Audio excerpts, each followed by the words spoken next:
Good evening and welcome to career times. Inter BiPC విద్యార్థులకు నీట్లో seat రాకపోతే ఏమైనా ప్రత్యామ్నాయ మార్గాలు ఉన్నాయా? ఒకవేళ ఉంటే అవి ఏంటి? బైపీసీ విద్యార్థులు సివిల్స్ అంటే ఆర్ట్స్ సబ్జెక్ట్స్ చదవగలరా అసలు? అలాగే డిగ్రీ 3 yearsలో సివిల్ సిలబస్ని అసలు ఎలా కవర్ చేస్తారు? ఒకవేళ డిగ్రీ పూర్తి చేసిన విద్యార్థులు ఏ ఎగ్జామ్స్ రాయడానికి అవకాశం ఉంటుంది? ప్రస్తుతం మనతో పాటు 21st Century IAS అకాడమీ నుంచి director and chief mentor doctor Bhavani Shankar గారు ఉన్నారు. సో అంటే ఇప్పుడు ఉన్నటువంటి సందేహాలన్నీ కూడా నివృత్తి చేసుకోవచ్చు. అసలు వీటికి సంబంధించి అసలు ఏం జరుగుతోంది అంటే ఓవరాల్గా చూస్తే కనుక నీట్కు ప్రత్యామ్నాయాలు ఏమైనా ఉన్నాయా? బైపీసీ చేసిన వాళ్ళు అందులో సీట్ రాకపోతే ఏం చేయాలి? వాళ్ళ భవిష్యత్తు ఏమిటి? ఇవన్నీ కూడా సార్తో మాట్లాడదాం. సార్ నమస్తే. నమస్తే సార్. ముఖ్యంగా ఫస్ట్ మీకు నేను చెప్పిన దాన్ని బట్టి ఉపోద్ఘాతాన్ని బట్టి అర్థమైపోయి ఉంటుంది. నా ప్రధానమైన డౌట్ ఏంటంటే ఇంటర్ బైపీసీ పూర్తి చేసిన విద్యార్థులకి ఒకవేళ నీట్లో సీట్ రాకపోతే ఆల్టర్నేట్స్ ఏమేమి ఉంటాయి? వేటి వైపు వెళ్ళొచ్చు వాళ్ళు? ఇంటర్మీడియట్లో ఎక్కువ శాతం విద్యార్థులు లాంగ్ టర్మ్ వైపు షిఫ్ట్ అవుతున్నారండి. దానివల్ల ఏమవుతుందంటే వాళ్ళు ఏ గ్రాడ్యుయేషన్కి మళ్ళీ సమయం కేటాయించట్లేదు. 90% ఆస్పిరెంట్స్ బైపీసీ తర్వాత నీట్ ఎగ్జామ్ రాసి సెలెక్ట్ కాని వాళ్ళే ఉంటారు. నీట్లో సెలెక్ట్ కాని వాళ్ళ పర్సంటేజ్ 90% ఉన్నప్పుడు వాళ్ళందరికీ ఏ ప్రత్యామ్నాయం లేకుండా మళ్ళీ లాంగ్ టర్మ్లో కూర్చుంటాం, ఏ గ్రాడ్యుయేషన్ కూడా లేకుండా మళ్ళీ ప్రయత్నం చేసి ఓడిపోయి తిరిగి నార్మల్ గ్రాడ్యుయేషన్ వైపు అడుగులు వేయాల్సి వస్తుంది. లేదా ఒక వాళ్ళు ఫార్మానో బీడిఎస్ డెంటల్ కాలేజెస్కు వెళ్ళాల్సి వస్తుంది. అంటే రిలేటెడ్ సబ్జెక్ట్స్ వైపు వెళ్తున్నారు. సో అంటే వాళ్ళ స్ట్రీమ్స్ అనేవి చాలా కన్ఫైన్ అవుతున్నాయి, నారో డౌన్ అవుతున్నాయి. వాటిని మనం కొంత డైవర్సిఫికేషన్ చేసుకోగలిగితే, మన స్కిల్ ఎన్రిచ్మెంట్ చేసుకుంటే మనకి మల్టిపుల్ ఆపర్చునిటీస్కి గేట్వే ఉంటుంది. ఎలా మల్టిపుల్ ఆపర్చునిటీస్ని మనము ఇందులో ఇంక్లూడ్ చేసుకోవచ్చు అనడానికే ఒక ఎగ్జాంపుల్గా మన ఇంటిగ్రేటెడ్ కోర్స్ని ప్రొవైడ్ చేయడం 21st Century IAS అకాడమీ ద్వారా స్టార్ట్ అయింది. ఈ 21st Century IAS academy integrated campus శంషాబాద్లో ఇంటర్మీడియట్ పూర్తి చేసిన విద్యార్థులకి డిగ్రీ ప్లస్ సివిల్స్ ఫౌండేషన్ అని ఇంటిగ్రేటెడ్ కోర్స్ ఇస్తున్నాం. What is mean by this integrated course under this degree plus IAS? This is not only for preparing IAS examination but also preparing various other competitive exams and professional institutions. అంటే ఎలా ఉంటుంది? NEET prepare అయ్యారు, suppose మీరు seat రాలేదు, immediately intermediate second ఇయర్లోనే మీరు neat రాలేనప్పుడు preparation చేయలేనప్పుడు అక్టోబర్లో కొన్ని నోటిఫికేషన్స్ వస్తున్నాయి, డిగ్రీలో జాయిన్ అయిపోయి ప్రిపేర్ అవుతూ ఉండాలి. వాటిని ఆ వచ్చే నోటిఫికేషన్స్లో అక్టోబర్లో అగైన్ మీకు క్లాట్కి ఎలిజిబిలిటీ ఉంటుంది. అండ్ NDA 18 బిలో ఏజ్లో ఉన్నప్పుడు అప్లై చేసుకోవడానికి ఉంటుంది. సో డిగ్రీ ఫస్ట్ ఇయర్లోకి వచ్చి వాళ్ళు వెంటనే కొన్ని బేసిక్ స్కిల్స్ని కనుక వాళ్ళు 10th వరకు ఆపేసినటువంటి ఆ బేసిక్ లాజికల్ రీజనింగ్, అనలిటికల్ ఎబిలిటీని, ఇంగ్లీష్ని వీటిని ఇంటిగ్రేట్ చేస్తూ ప్రిపరేషన్ స్టార్ట్ చేస్తే వాళ్ళు కామన్ లా అడ్మిషన్ టెస్ట్కి, నిఫ్ట్, డిజైనింగ్ అన్ని అక్టోబర్లో వచ్చే నోటిఫికేషన్స్ అండ్ నేషనల్ డిఫెన్స్ అకాడమీకి ఎలిజిబుల్ ఉంటారు. 18 ఏజ్ లోపు వాటిని ప్రయత్నం చేసి చూడాలి ఇండియా లాంటి. సార్ అంటే ప్రధానమైన డౌట్ ఏంటంటే అసలు బైపీసీ చదివినటువంటి స్టూడెంట్స్ ఎవరైనా కూడా సివిల్స్ అంటే ముఖ్యంగా ఆర్ట్స్ ఈ సబ్జెక్ట్ చదవడం అనేది వాళ్ళకి ఏమైనా కష్టంగా ఉంటుందా? సాధ్యపడే అంశమేనా? మీ దగ్గర ఎలాంటి శిక్షణ ఇస్తారు? మనం ఒక లాజికల్ అసెస్మెంట్ చేస్తే మనం కేటాయించే సమయం అండ్ శక్తి ఈ రెండింటిని ఒకసారి పరిశీలించి చూద్దాం. 90% ఎఫర్ట్ సైన్స్ సబ్జెక్ట్స్ మీద పెడతాం, 90% మార్క్స్ రావడం కష్టం. 10% ఎఫర్ట్ ఆర్ట్ సబ్జెక్ట్స్ మీద పెడతాం, కానీ 90% తేలిగ్గా వస్తుంది. This is what the basic measurement of how our energies are channelise proportionately. మన ఎనర్జీస్ ఎక్కువగా దేని మీద కేటాయిస్తున్నామో దాని నుంచి వచ్చే రాబడి తక్కువే ఉంటుంది, అయినా కూడా మనం ఎక్కువ కష్టపడుతుంటాం. సో ఇంకొంత ఎఫర్ట్ పెట్టగలిగితే ఇలాంటి హార్డ్ వర్క్ చేసే అభ్యర్థులు, పొటెన్షియల్ ఆస్పిరెంట్స్, ఇంకా వేరే రంగాల్లో రాణించగలిగే శక్తి ఉండి కూడా వాళ్ళు సరిగ్గా యూటిలైజ్ చేసుకోలేకపోతున్నారు. బైపీసీ విద్యార్థులు ఇంకా ఒకవేళ ఇంటర్మీడియట్లో సరైన గైడెన్స్ ఉంటే నీట్ రాకపోయినా వాళ్ళు క్యూట్ ఎగ్జామ్ రాసి ఇంటిగ్రేటెడ్ మాస్టర్స్ చేసే అవకాశం ఉంది. అది కూడా మిస్ అవుతున్నారు. అది మిస్ అయినా అట్లీస్ట్ మనము డిగ్రీ ఫస్ట్ ఇయర్లో వాళ్ళు ప్రిపరేషన్ నీట్ లాంగ్ టర్మ్ అని కేటాయించకుండా ఇమీడియట్లీ వాళ్ళు వేరే ఆల్టర్నేట్ ప్రొఫెషనల్ ఎడ్యుకేషన్ వైపు అడుగు వేయాలి. ఆ అడుగు వేసేటట్టుగానే మన కరికులం అనేది డిజైన్ చేసి మన శంషాబాద్ ఇంటిగ్రేటెడ్ క్యాంపస్లో ఇస్తున్నాము. ఒకవేళ డిగ్రీ ఫస్ట్ ఇయర్లో వాళ్ళు నేను చెప్పినటువంటి ఈ ఎగ్జామ్స్ రాసి సెలెక్ట్ కాలేకపోయినా అట్లీస్ట్ వాళ్ళకి ఒక స్ట్రాంగ్ ఫౌండేషన్ ఉంటుంది. ఈ జనరల్ సైన్స్ ఫౌండేషన్ కరెక్ట్గా ఉన్న విద్యార్థులు ఈ combined defence service exam, CAPF లాంటివి మళ్ళీ డిగ్రీ ఫైనల్ ఇయర్లో అప్లై చేసుకోవచ్చు. Same syllabus of NDA UPSC conduct చేసిందే. సో వాళ్ళు degree first year and intermediate no confusion, same syllabus. మీరు ఇంతకుముందు చెప్తూ కూడా డిగ్రీ కూడా సైమల్టేనియస్లీ చేయొచ్చు జాయిన్ అవును, అయ్యి parallel గా. బట్ ఇది అంటే కన్ఫ్యూజ్ అయిపోరా వాళ్ళు, ఆ ప్రాబ్లం ఏముండదా? అంటే మెయిన్ మీరు 21st సెంచరీ ఐఎస్ అకాడమీ అనుసరిస్తున్న విద్యా విధానాలు ఏంటండి? అంటే కన్ఫ్యూజన్ లేకుండా, అంటే సైమల్టేనియస్లీ కోర్సెస్ పూర్తి చేయాలంటే ఇట్స్ నాట్ ఏ జోక్, అంటే ప్రాక్టికల్ గా మాట్లాడుతున్నాం. దానికి 21st సెంచరీ ఏం చేస్తుంది? దీనికి సింపుల్ గా ఒక కరిక్యులం డిజైనింగ్ చేసి దాన్ని ఎఫెక్టివ్ గా టైం ప్రకారం ఎగ్జిక్యూట్ చేయడం అనేది చాలా ఎక్స్పీరియన్స్ తో కూడుకుంది. కత్తి మీద సవాలంటే చాలా ప్రొఫెషనల్స్ కావాలండి. ఈ ప్రొఫెషనల్స్ టైం ప్రకారం దాన్ని ఎగ్జిక్యూట్ చేసే స్కిల్స్ తోటి ముందుకెళ్లే వాళ్ళు ఉంటారు. 21 years ఆఫ్ జర్నీ ఉన్నటువంటి 21st సెంచరీ ఇటువంటి ప్రొఫెషనల్ కరిక్యులం డిజైన్ చేసి సక్సెస్ఫుల్ గా ఎగ్జిక్యూట్ చేయగలుగుతుంది. దీనికి ఇచ్చినటువంటి కరిక్యులంలో ఏ డే ఏ సబ్జెక్ట్ చదవాలి అండ్ ఆ సబ్జెక్ట్ కి సంబంధించిన ఫ్యాకల్టీస్ ఏ టైంలో చెప్తారు అనేది హోలిస్టిక్ గా ఉంటుంది. సో దానివల్ల ప్రెషర్ తక్కువ ఉంటుంది అండ్ ఇయర్ లాంగ్ క్యాలెండర్ ఉంటుంది. ఇప్పుడు ఇయర్ లాంగ్ క్యాలెండర్ లో ఎప్పుడు మీకు హాలిడేస్ ఉంటాయి, ఎప్పుడు యాక్టివిటీస్ ఉంటాయి, ఎగ్జామ్స్ ఉంటాయి అనేది కూడా క్లియర్ గా డిటర్మైన్ చేసి ఇస్తారు. దీనివల్ల ప్రొఫెషనల్ వే ఆఫ్ లెర్నింగ్ అనేది స్ట్రెస్ తగ్గిస్తుంది, మల్టిపుల్ ఆపర్చునిటీస్ కి డోర్స్ ఓపెన్ చేయడానికి కావాల్సిన కరిక్యులం ని ఈజీగా ఎగ్జిక్యూట్ చేయడానికి హెల్ప్ అవుతుంది. ఇది 21st century IAS academy degree with civils. And ఇంకో పెద్ద అంటే చాలా క్వశ్చన్ ఏంటంటే డిగ్రీ 3 years లో కూడా సివిల్ సిలబస్ కవర్ చేయడం అనేది ఎలా సాధ్యపడుతుంది? దానికి మీరు అనుసరిస్తున్నటువంటి విధానం ఏంటి?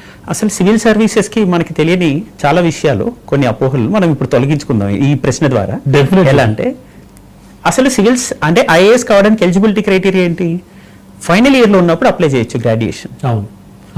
రెండో విషయం ఏంటి? వాళ్ళకి 21 years ఏజ్ ఉండాలి.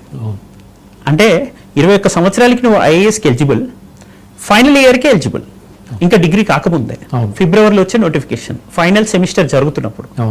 దీని అర్థం నువ్వు ఖాళీగా కూర్చోకు, దేశం మీద కొంత అవగాహన పెంచుకో, ఈ దేశ చరిత్ర రాజ్యాంగం పట్ల నువ్వు ఆసక్తి అభిరుచి పెంచుకో. తద్వారా నీకు మల్టిపుల్ కెరీర్ ఆపర్చునిటీస్ కి నేనే డోర్స్ ఓపెన్ చేస్తున్నా. నేను ఇందాక చెప్పినటువంటి సిఏపిఎఫ్, సిడిఎస్ లాంటి ఎగ్జామ్స్ కూడా యూనియన్ పబ్లిక్ సర్వీస్ కమిషనే, ఈ సివిల్ సర్వీస్ ఎగ్జామ్ కండక్ట్ చేస్తున్న యూనియన్ పబ్లిక్ సర్వీస్ కమిషనే 10+ నోటిఫికేషన్స్ ఇస్తుంది. ఈ కంబైన్డ్ జియో సైంటిస్ట్ ఎగ్జామ్ అని, ఇండియన్ ఇంజనీరింగ్ సర్వీస్ అని, కంబైన్డ్ డిఫెన్స్ ఎగ్జామ్స్ అని, next central on police force exams, ఇవన్నీ కండక్ట్ చేస్తుంది. మిగతా ఎగ్జామ్స్ కి ఈ సివిల్ సర్వీసెస్ కన్నా ఇంకా మీరు గమనిస్తే ఏజ్ ఎలిజిబిలిటీ 1 year తక్కువ. ఫైనల్ ఇయర్ లో అప్లై చేసుకోవచ్చు. Age eligibility is only 20 years. 20 years కే ఇవన్నీ నువ్వు రాసుకోవచ్చు అని చెప్పిన తర్వాత దాని అర్థం ఏంటి? విద్యార్థులను ఒత్తిడి చేయడానికి కాదు, విద్యార్థుల్ని త్వరగా మోల్డ్ చేసుకోవచ్చు. వాళ్ళు ఒక 30 years తర్వాత మనము మనకు అనుగుణంగా వాళ్ళని తీర్చిదిద్దాలంటే attitude is relatively permanent, which is very difficult. వాళ్ళ వైఖరులు స్థాపితమైపోయి ఉంటాయి. వాళ్ళ దృక్పథాన్ని దేశం వైపు మలచాలంటే కష్టం. కాబట్టి క్యాచ్ ద యంగ్ పీపుల్ అనేదే థియరీ ఆఫ్ యూపీఎస్సీ ఎప్పుడు ఇలాంటి ఎగ్జామ్స్ అన్నిటికీ. ఇంకా మనం state public service commission exams చూస్తే రీసెంట్ గా జరిగిన తెలంగాణ గ్రూప్ 1 కానీ ఆంధ్రప్రదేశ్ పబ్లిక్ సర్వీస్ కమిషన్స్ లో ఉన్న ఏజ్ ఎలిజిబిలిటీ ఈజ్ 18 years. 18+ కే వాళ్ళు ఎలిజిబుల్ అండ్ జనరల్ గ్రాడ్యుయేషన్ చాలు. ఆ గ్రాడ్యుయేషన్ కి పాస్ పర్సెంటేజ్ వస్తే చాలు. దానికి 60% క్రైటీరియా లేదు, 35% వస్తే చాలు. దానికి జనరల్ గా ఓపెన్ డిస్టెన్స్ ఎడ్యుకేషన్ చేసి చదువుంటే చాలు. రోనంకి గోపాలకృష్ణ గారు డిస్టెన్స్ ఎడ్యుకేషన్ లో తెలుగు మీడియంలో చదువుకున్న విద్యార్థి, డిగ్రీ పాస్ అయిన, డిగ్రీ డిస్టెన్స్ ఎడ్యుకేషన్ చేసిన వ్యక్తి all India top 3rd rank కొట్టారు. మరి అంటే ఈ ఉదాహరణలు ఉంటాయి. సో దాన్ని బేస్ చేసుకొని మనము ఎలా ప్రిపేర్ అవుతాం అనేది ఇంపార్టెంట్. ఈ డిగ్రీ స్థాయిలో ఉన్న ఫౌండేషన్ ఏంటి? నీకు వేరే ఆల్టర్నేటివ్స్ లేనప్పుడు, అంటే నీలో కష్టపడే శక్తి ఉంది, సామర్థ్యం ఉంది, నీట్ ఎగ్జామ్ ప్రిపేర్ అయ్యావు, కాంపిటేటివ్స్ ఏంటో తెలుసు, లక్షల మందితో పోటీ పడ్డావు, సీట్లు తక్కువ ఉన్నాయి, కష్టపడి నీకు సీట్ రాలేదు. అక్కడ సామర్థ్యం ఉంది, పోటీ పడ్డావు, పోటీ తత్వం ఏర్పడింది, కానీ ఆల్టర్నేట్ కెరీర్ అనేది ఇప్పుడు ఇలా ప్రొవైడ్ చేస్తున్నాం. ఇన్ని ఎగ్జామ్స్ రాసుకోవచ్చు. ఇంకా ఫైనల్ ఇయర్ లో వచ్చిన తర్వాత కామన్ అడ్మిషన్ టెస్ట్. ఈవెన్ వీళ్ళలో ఈ ఇంజనీరింగ్ మెడిసిన్ వైపు వెళ్ళిపోయి లీడర్షిప్ క్వాలిటీస్ తగ్గిపోతున్నాయి. కాన్ఫిడెన్స్ పెరగాలి, కమ్యూనికేషన్ స్కిల్స్ పెరగాలి, వాళ్ళలో ఒక టీమ్ స్పిరిట్ బిల్డ్ అవ్వాలి. ఇవన్నీ బిల్డ్ అవ్వాలంటే co curricular, extra curricular activities integrate చేసి చదవాలి. అలా చదవడానికి civil services the best curriculum. అలా ఉంటే వాళ్ళు మాక్ పార్లమెంట్ చేయగలుగుతారు, యునైటెడ్ నేషన్స్ రిప్రజెంటేటివ్స్ అవ్వగలుగుతారు. అలా అయ్యేటట్టుగా మనము కొన్ని స్కిల్స్, యాక్టివిటీస్ ని ఇందులో ఇంటిగ్రేట్ చేసి చెప్పగలుగుతాం. దీని ద్వారా మళ్ళీ వాళ్ళు కామన్ అడ్మిషన్ టెస్ట్ అని ఐఐఎమ్స్ లో ఎంట్రన్స్ టెస్ట్ రాయొచ్చు. దానికి కూడా రిటర్న్ ఎబిలిటీ టెస్ట్ ఉంటుంది. ఆ రిటర్న్ ఎబిలిటీ టెస్ట్ ఇదే ఉంటుంది. దీంతో పాటు డిబేట్స్ ఉంటాయి అండ్ ఇంటర్వ్యూస్ ఉంటాయి, పర్సనాలిటీ టెస్ట్, ఇవన్నీ కలిపి చేస్తున్నటువంటి ప్రోగ్రామ్ ఇది. సో వీటితో మల్టిపుల్ ఆపర్చునిటీస్ కి డోర్స్ ఓపెన్ చేస్తూ వీళ్ళు కన్ఫైన్ అయిపోయి వాళ్ళ కాన్ఫిడెన్స్ లెవెల్స్ ని తగ్గించేటువంటి కరికులం కాదు ఇది. వాళ్ళ డోర్స్ వాళ్ళకి మల్టిపుల్ ఆపర్చునిటీస్ గేట్స్ ఓపెన్ చేయడం అంటే వాళ్ళ స్కిల్ ఎన్హాన్స్మెంట్ జరుగుతుంది, హోలిస్టిక్ స్కిల్ ఎన్హాన్స్మెంట్. ఇది ఈ ప్రోగ్రామ్ లక్ష్యం. Sure sir. సార్ మెటీరియల్ కానీ సిలబస్ కానీ ఎందుకంటే చాలా కీలకం, వాళ్ళకి మీరు ఎలాంటివి ఇస్తున్నారు, వాళ్ళు ఎలా ఫాలో అవుతున్నారు అనేది. ఎందుకంటే ఒకప్పుడు చూస్తే కనుక అంటే మీరు ఇప్పుడు ఇంతకు ముందు చెప్పినట్టుగానే ఒక గల్లీలో చూస్తే ఒక ఇంట్లో ఆ ఇంట్లో ఇంజనీర్ ఉన్నట్ట అనేవారు, ఆ పక్క గల్లీలో ఎవరో అమ్మాయి చదువుకుందట ఇంజనీరింగ్ అనేవారు. కానీ నవేడేస్ ఈ గల్లీలో ప్రతి ఇంట్లో ఇంజనీర్ ఉంటున్నాడు, ఇద్దరు ముగ్గురున్న ఆశ్చర్యపోక. అంటే ఓన్లీ ఇంజనీరింగ్ తప్ప ఇంక వేరే లేదు అన్నట్టుగా ఉంటుంది పరిస్థితి ప్రతి ఇంట్లో కూడా. సో ఈ నేపథ్యంలో ఇటువైపు రావడానికి మీరు చెప్పినట్టుగా సమాజం గురించి, సొసైటీ గురించి తెలుసుకోవడం కానీ ఇవన్నీ కూడా చాలా చాలా కీలకం. అది మీరు చాలా చక్కటి దారి చూపిస్తున్నారు, no doubt at all. But అంటే మీరు ఇచ్చే మెటీరియల్ కానీ అలాగే సిలబస్ కానీ ఎట్లా ఉంటుంది అంటే వాళ్ళకి చాలా యూజర్ ఫ్రెండ్లీలా ఉంటుందా? ఏమైనా డౌట్స్ వస్తే కనుక ఏ టైప్ ఆఫ్ లో తీరుస్తారు మీ ఫ్యాకల్టీ కానీ మీకు సంబంధించిన వాళ్ళ? మెటీరియల్ అనేది ఎప్పుడైనా సరే అథెంటిక్ సోర్సెస్ నుంచే మనం డ్రా చేయాలండి. You are preparing for government jobs or government entrance test for professional education institutions. అలాంటప్పుడు మన అథెంటిక్ సోర్సెస్ అంటే ఎన్సీఆర్టీస్ ఉంటాయి first, which are published by government of India under ministry of education. Next ఇది council for research and training కాబట్టి ఇందులో professors దాని schedule ని curriculum ని కరెక్ట్ గా డిజైన్ చేసి పెడతారండి. Even I'm also a doctorate gold medallist PhD. So నేను ఒక అకాడమిషియన్ ని. బుక్స్ ఎలా పబ్లిష్ చేస్తారో, ఎలా ఆథర్ గా ఉండాలో నాకు తెలుసు బాగా. సో అందుకే ఈ కరికులం డిజైన్ చేసినప్పుడే మనం ఏ బుక్స్ గవర్నమెంట్ అథెంటికేటెడ్వి ఉన్నాయో మనం ఆల్రెడీ గ్యాదర్ చేసి వాటి మీద చాలా గైడెన్స్ ఇస్తుంటాం. తెలుగు అకాడమీ బుక్స్ చదవచ్చు, బట్ ఎన్సీఆర్టీ ఇస్ మ్యాండేటరీ అండి. ఇంగ్లీష్ తెలుగు మీడియం విద్యార్థులు అయితే ఇంకా ఖచ్చితంగా చదవాలి. క్వశ్చన్ పేపర్ ఇంగ్లీష్ లోనే ఉంటుంది. ఇది స్టేట్ సెంట్రల్ ఎగ్జామ్స్ అన్ని ఇంగ్లీష్, హిందీలో. ఇంకొక విషయం ఏంటంటే వీళ్ళకి సంబంధించినటువంటి అఫీషియల్ సైట్స్ ఉంటాయి, ప్రెస్ ఇన్ఫర్మేషన్ బ్యూరో అండ్ దీంతో పాటు all India radio spotlight analysis అని, అంటే సంసద్ టీవీ డిబేట్స్ జరుగుతుంటాయి, రాజ్యసభ టీవీ అనేవాళ్ళు. సో ఈ డిబేట్స్ ని వినడము, వీటితో పాటు న్యూస్ పేపర్ అనాలిసిస్ చదవడము, ఎడిటోరియల్స్ నుంచి కొన్ని కౌంటర్ పర్స్పెక్టివ్స్ ఉంటాయి. గవర్నమెంట్ ప్రో గవర్నమెంటే కాకుండా కొన్ని క్రిటికల్ అనాలిసిస్ చేయాల్సి వస్తుంది. ఆ క్రిటికల్ అనాలిసిస్ కి కౌంటర్ పర్స్పెక్టివ్స్ న్యూస్ పేపర్ నుంచి దొరుకుతుంటాయి. సో ఎడిటర్స్ రాస్తుంటారు, ఎడిటర్స్ కాలమ్స్. సో వీటి ద్వారా వాళ్ళు హోలిస్టిక్ గా ఇన్ఫర్మేషన్ గ్యాదర్ చేయాలి. దీనికి సంబంధించి news paper reading habit develop చేస్తూ డైలీ ఒక కరెంట్ అఫైర్స్ క్లాస్ పెడుతూ ఫ్యాకల్టీస్ దాని సమ్మరీ ఎక్స్ప్లెయిన్ చేస్తూ, సమ్మరీ ఎలా తయారు చేసుకోవాలి, క్వశ్చన్స్ ఎలా హ్యాండిల్ చేయాలో నేర్పిస్తూ, వాటి మీద డిబేట్స్ కండక్ట్ చేస్తూ, వీకెండ్ యాక్టివిటీస్ కండక్ట్ చేస్తూ, టెస్ట్ కండక్ట్ చేస్తూ ముందుకు తీసుకెళ్తాం.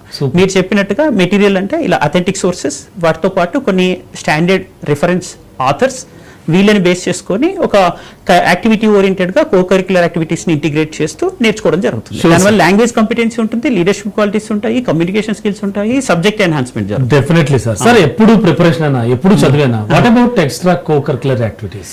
సో అంటే అవి కూడా చాలా చాలా కీలకం. మనం ఏదో అనుకుంటాం కానీ, ఎందుకంటే at the time of interview అవునా సార్ 275 మార్క్స్ పర్సనల్ హ్యాబిట్స్ గురించి అడుగుతారు, ఇలాంటివన్నీ అడిగినప్పుడు మరి ఖచ్చితంగా ఇంపార్టెంట్ అవుతాయి. సో వాటి పరంగా ఎలా మీరు స్టూడెంట్లని? సో ఇక్కడ చదువు అనేది ఒక మాధ్యమంలోనే ఉండదండి. అది లిజనింగ్, స్పీకింగ్, రీడింగ్, రైటింగ్ అంటాం. చదువు ఒక మాధ్యమం నుంచే కాదు. ఇంకొక ఇంపార్టెంట్, చదువు అనేది ఫస్ట్ ఒక నిరంతర ప్రక్రియ. ఈ రోజు ఉద్యోగం కోసం చేసేది చదువు అనుకుంటున్నాం. ఉద్యోగం చదువు అనేది అంటే మనం ఏ రంగంలో ఉన్నా విద్య నిరంతరం కొనసాగాల్సినటువంటి ప్రక్రియ. ఇప్పుడు మీ మీడియా రంగంలో మీరు నిరంతరం అప్డేట్ అవుతుంటేనే మీరు కూడా నిలబడగలుగుతున్నారు, అంతే కదా. సో అలానే ప్రతి రంగంలో తనకి తాను నేర్చుకునే సామర్థ్యం పెంపొందించుకోవడానికి ఇచ్చినటువంటి బేసిక్ స్టాండర్డ్ అండి ఇది. అంటే మనిషి నేర్చుకోవడం నిరంతరం, ఆ సామర్థ్యాన్ని పెంపొందించుకోవడానికి ఇచ్చినటువంటి బేసిక్ అండర్స్టాండింగ్ ఇది. అది ఆ విధంగా మనము హోలీ లైఫ్ స్కిల్స్ ని ఇంటిగ్రేట్ చేయడమే ఈ చదువు లక్ష్యం అన్నమాట, మనం ఇస్తున్న civils foundation. And sir Shamshabad campus నుంచి సక్సెస్ పర్సంటేజ్ అనేది ఎలా ఉంది? శంషాబాద్ క్యాంపస్ లో ఇటీవల మాకు ఒక సూపర్ 30 ప్రోగ్రామ్ నిర్వహించాను. రెసిడెన్షియల్ క్యాంపస్ మెంటర్షిప్ అంటే గ్రూప్ 1 నేను 30 మందిని గైడ్ చేస్తే అందులో 12 మంది గ్రూప్ 1 ఆఫీసర్స్ అయ్యారు.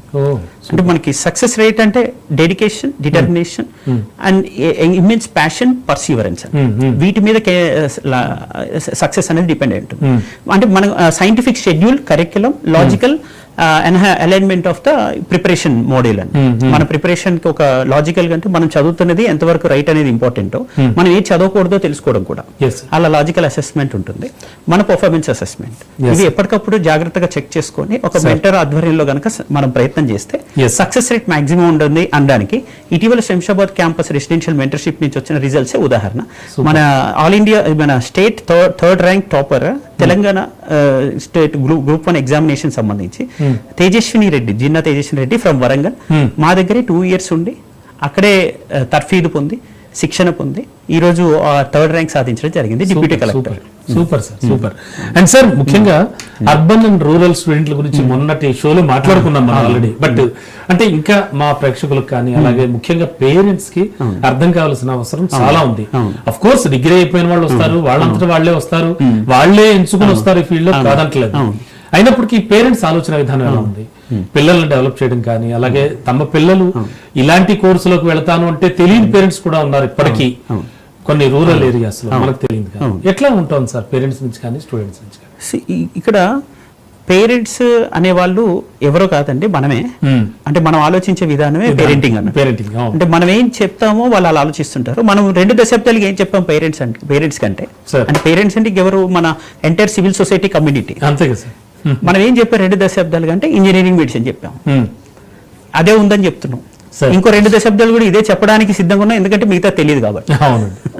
సో ఇప్పుడు సివిల్ సొసైటీ రెస్పాన్సిబిలిటీ ఏంటంటే ఏ విద్యార్థికి ఏది సూట్ అవుతుంది, ఆ విద్యార్థికి ఉన్నటువంటి సామర్థ్యం ఏంటి, నైపుణ్యం ఏంటి, ఆ విద్యార్థి ఏ రంగంలో రాణించగలడానికి కావాల్సిన సైకోమెట్రిక్ అనాలిసిస్ ఏంటి, ఇది మనం చేసి పేరెంట్స్ ముందు పెడితే పేరెంట్స్ సపోర్ట్ చేయడానికి సిద్ధంగా ఉన్నారు.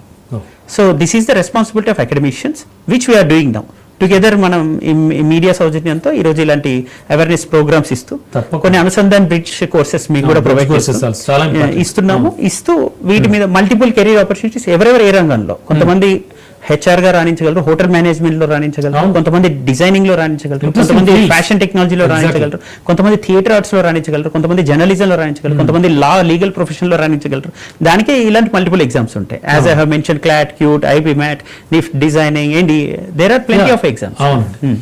సో సార్ ముఖ్యంగా ఇప్పుడు IAS కి ప్రిపేర్ అవ్వడం అంటే గ్రూప్స్ కి ప్రిపేర్ అవ్వడం అంటే మామూలు ఏదో చిన్న ఎగ్జామ్ కాదు, ఏదో ఒకసారి రాసేసి చేతులు కలుపుకునేది కాదు, అంటే రిజల్ట్స్ కోసం వెయిట్ చేసి ఏదో జాబ్ వచ్చేసింది ఇంటర్వ్యూ చేసి వచ్చేది కాదు, చాలా ఫేజెస్ దాటుకుని వెళ్ళాలి వీళ్ళు. సో అంటే బేసిక్ గా ఒక స్టూడెంట్ మీ దగ్గరికి వచ్చినప్పుడు ఆ స్టూడెంట్ ని ప్రిపేర్ చేయడంలో ఏవి అంటే ఎలాంటివి మీరు ప్రామాణికతగా తీసుకుంటారు, ఎలాంటి విషయాల్లో వాళ్ళని ముందుకు తీసుకెళ్తారు? ఇది ఈ సివిల్ సర్వీసెస్ లాంటి ఎగ్జామ్స్ ప్రిపేర్ అవ్వాలన్నా డిగ్రీ ప్లస్ IAS లాంటి ఫౌండేషన్ మేము ఇస్తున్నప్పుడు విద్యార్థుల్లో మేము ఆశిస్తున్న మౌలిక లక్షణాలు, మేము పెంపొందించాలనుకుంటున్నటువంటి కొన్ని పర్సనాలిటీ ట్రైట్స్, వాళ్ళ వ్యక్తిత్వ నిర్మాణంలో భాగమైన అంశాల్లో ముఖ్యమైనది వాళ్ళకి కన్సిస్టెన్సీ అండి. ఈ ఎగ్జామ్ కి అత్యంత కీలకమైంది. అండ్ దేశంలోనే ఏ వ్యక్తికైనా ఒక ఉన్నత స్థానానికి ఎదగడానికి అవసరమైంది ఒకటి స్థిరత్వం. స్థిరత్వం అంటే ఏమీ అవసరం లేదు, ఓర్పు కూడా చాలా ఎగ్జాక్ట్లీ పేషెన్స్. మీరు స్థిరత్వం ఉన్నప్పుడు ఆటోమేటిక్ అంటే రెగ్యులర్ కన్సిస్టెన్సీ అంటే చేసిన పనినే మళ్ళీ మళ్ళీ మరింత సులభంగా అయ్యేటట్టుగా మార్చుకుంటూ చేయడం, దాన్ని మనం సింప్లిఫై చేసుకోగలగడం, వేగంతో చేయడం. స్టార్టింగ్ లో మనకి కష్టంగా ఉంటుంది, కొన్ని రోజుల తర్వాత చేస్తూ చేస్తూ అందులో నైపుణ్యం సాధించి అది స్మార్ట్ గా తయారవుతుంది. స్మార్ట్ అంటే simplification of the process.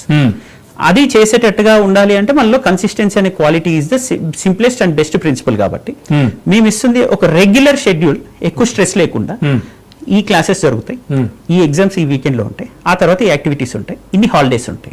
Frequent గా ఎప్పటికప్పుడు ఒక స్లాట్ వైజ్ హాలిడేస్ కూడా మేము ఇంటిగ్రేట్ చేస్తూ స్ట్రెస్ ఫ్రీగా ఎడ్యుకేషన్ ఇస్తుంటాం. దిస్ ఈస్ వాట్ అంటే మేము ఆశిస్తున్నటువంటి ఒకే ఒక లక్షణం కన్సిస్టెన్సీ. కాబట్టి ఆ కన్సిస్టెన్సీ కంటిన్యూస్ గా ఉండాలంటే విద్యార్థి ఏమాత్రం ప్రెషర్ ఫీల్ అవ్వకుండా జాయ్ఫుల్ ఆఫ్ లెర్నింగ్ ఉండాలి, జాయ్ ఆఫ్ స్ట్రగుల్ ఉండాలి.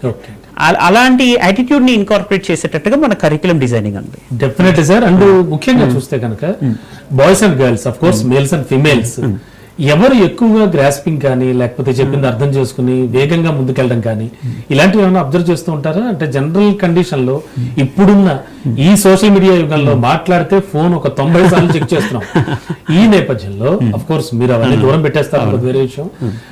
ఎలా అంటే ఎట్లా ఎవరు వేగంగా ఉంటున్నారు సార్ జనరల్ గా? కానీ ఈ కాలమే జెన్జీ అంటున్నాము, ఈ జెన్జీ నుంచి జెన్ ఆల్ఫా వైపు అడిగేసాం ఆల్రెడీ. ఆ విషయం ఇంకా గుర్తుపడట్లేదు ఎవరు. జెన్ ఆల్ఫా నుంచి ఇంకా నెక్స్ట్ గామా వైపు కూడా వెళ్తామేమో. ఇప్పుడు ఎలా ఉంటుంది ఈ జెన్జీ నేచర్ అంటే, చిన్న వాటికి కూడా త్వరగా అబద్ధాలు చెప్తారు, ఇన్స్టెంట్ ప్లెజర్ కోరుకుంటారు, long journey of hard work ని ఇష్టపడరు, రిజల్ట్స్ వేగంగా ఉండాలి కాబట్టి. సో వాళ్ళకి నీతులు అనేవి అయిపోవాలి, నీతులు అనేవి చాలా కామెడీ థింగ్స్, త్వరగా ఇష్టపడరు. ఇప్పుడు and controversy is most entertaining aspect. So controversies చాలా ఇష్టపడుతుంటారు వాళ్ళు, దాంతో ఎంటర్టైన్ అవుతుంటారు. సో క్రైసిస్ ని, ఛాలెంజెస్ ని, క్రిటిసిజం ని స్వీకరించే తత్వం కాదు. సో లైక్స్ డిస్లైక్స్ ని కేంద్రంగా చేసుకొని వాళ్ళ క్యారెక్టర్ డిసైడ్ అవుతుందని భ్రమలో ఉంటారు. వాళ్ళకి ఎన్ని లైక్స్ వస్తాయో వాళ్ళకి అంత క్రెడిట్ ఉంటుంది, క్రెడిబిలిటీ ఉంటుంది అనుకుంటారు. క్రెడిబిలిటీ అంటే ఒక వ్యక్తిత్వం, అది సాధించినటువంటి జీవితంలో సాధించిన విషయాలు ఇవి అనేటట్టుగా ఈ జెన్జీ మర్చిపోయి జెన్ ఆల్ఫా వైపు వెళ్ళి ఇంకా గామా వైపు వెళ్తుందని నేను అంటున్నాను. ఏ రెవల్యూషన్. సో వీటిని మనం ఇప్పుడు ఈ టెక్నాలజీలో సాధిస్తున్న పురోగతి వైఖరిలో కూడా సాధించాలి. అంటే యాప్టిట్యూడ్ అనేది ఉంది జనాల్లో, అంటే సామర్థ్యం ఉంది. మీరు అన్నట్టు వేగం సంబంధించి గ్రాస్పింగ్ పవర్ పెరుగుతుంది, లాంగ్వేజ్ పెరుగుతుంది, అడ్రస్సింగ్ ఆఫ్ ఇష్యూస్ పెరుగుతుంది. పిల్లల్లో ఆ వేగం పెరుగుతుంది యాప్టిట్యూడ్ పరంగా, బట్ పిల్లల్లో అంతే ప్రపోర్షనేట్ గా వైఖరి పెరగట్లేదు, యాటిట్యూడ్. అందుకే మేము ఇంటర్మీడియట్ కి డిగ్రీ ఫస్ట్ ఇయర్ వరకు అసలు మొబైల్ యాక్సెస్ లేదు ఎంటైర్ క్యాంపస్ లో. డిగ్రీ సెకండ్ ఇయర్ లో స్టడీ అవర్స్ లో ఇస్తున్నాం mobile access. Degree third year లో టోటల్ మొబైల్ ఇస్తాం చేతికి. అప్పటికి వాళ్ళకు ఒక మెచ్యూరిటీ అనేది, అంటే ఈ టూల్ ని ఎలా యూటిలైజ్ చేసుకోవాలి అనేది తెలుస్తుంది. దానికి మనం ఎలా బానిసలు అవ్వాలని తెలియదు, అలా కాకుండా నేర్పిస్తున్నాం.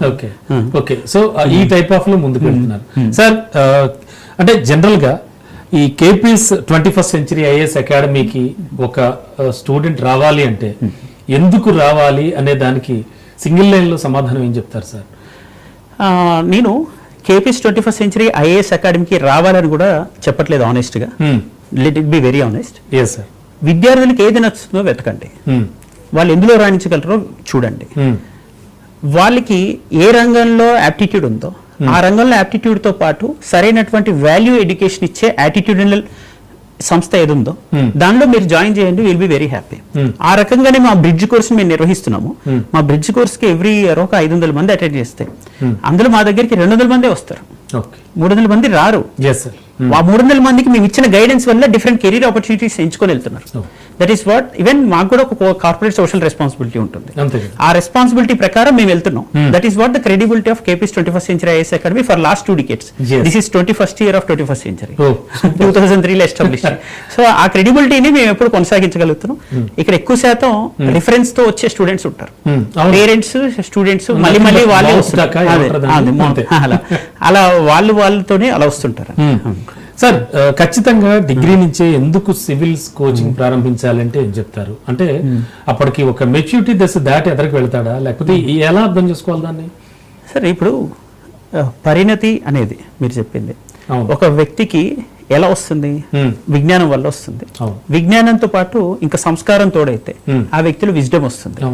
అంటే easy wisdom. So knowledge wisdom గా ట్రాన్స్ఫార్మ్ అవ్వాలంటే ఏ దశలో ఉండాలి? టీనేజ్ లో ఉండాలి. ఈ టీనేజ్ లోనే మనము ఏ కరికులం ఇస్తే మరి ఆ విజ్డమ్ అనేది పిల్లల్లో డెవలప్ చేయగలుగుతాం. అంటే what is right and wrong and discretionary capacity పిల్లల్లో డెవలప్ అవ్వాలి. That is called wisdom. అది నేర్పించడమే ఈ సివిల్ సర్వీసెస్ కరికులం లక్ష్యం. సో అది ప్రతి విద్యార్థి ఏ రంగంలో ఉన్నా, ఏ రంగంలో ప్రయత్నం చేసినా, ప్రయాణించినా ఇటువంటి విజ్డమ్ ఉన్నటువంటి కరికులం ని మనం పొందాల్సినటువంటి అవసరం, ఆవశ్యకత ప్రస్తుత జెన్జీ జనరేషన్ కు ఉంది అని నేను భావిస్తున్నాను. అందుగురించే మేము ఆ తరహా కరికులం డిజైన్ చేసి ఎగ్జిక్యూట్ చేస్తాం. సార్ ముఖ్యంగా ఐఏఎస్ లో, అంటే ఐఏఎస్ కి ప్రిపేర్ అయ్యే వాళ్ళకి ప్రిలిమ్స్ కానీ, మెయిన్స్ కానీ అండ్ ఇంటర్వ్యూ కానీ 3 చాలా కీలకమైనటువంటి విధానాలు. వీటికి సంబంధించి అంటే ఎట్లా ఉంటుంది వాళ్ళని ప్రిపేర్ చేయడం అనేటువంటి విధానం ఎలా అనిపిస్తూ ఉంటుంది?